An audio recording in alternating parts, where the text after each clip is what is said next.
Time now for a look at the tropics. I'm ABC 13 meteorologist Alita Loresca.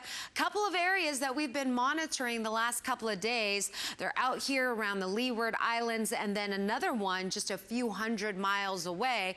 The one closest to us, or over the Leeward Islands, has only a 10% chance for development during the next 5 days. Not worried about that one. The one that is furthest away, a few hundred miles east of the Leeward Islands, this one now is starting to gain better odds, formation odds for development. So there is some higher confidence that this system will become our next tropical depression. 60% chance during the next 48 hours and up to an 80% chance during the next 5 days that the formation of this system will happen somewhere in this red hatched area. This is not a cone of uncertainty, it's a red hatched area.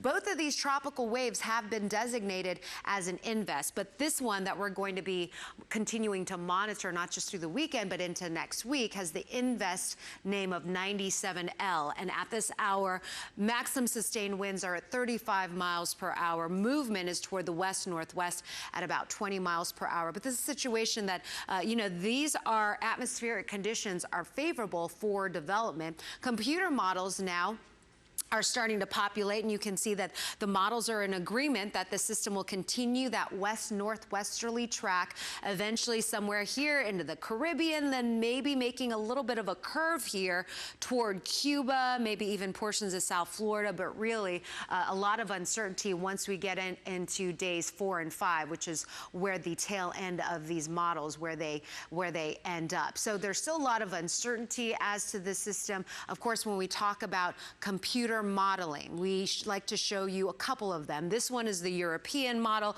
It shows some sort of tropical system trying to develop, especially as it gets into the Eastern Caribbean here. But at some point, the European actually brings it up to the north, so through Cuba, the eastern parts of Cuba, into the Bahamas. And then notice this line here, that's a trough digging. It gets absorbed into that trough and has no impacts into the Gulf of Mexico. Now, that's the European model. The GFS model also tracks a tropical system developing sometime somewhere over the Caribbean. And then this one tracks a little bit further toward the west, and by Tuesday, so now we're talking early next week, this one's clipping the western parts of Cuba, so it's not taking that northerly jog right toward the mid-Atlantic like the European.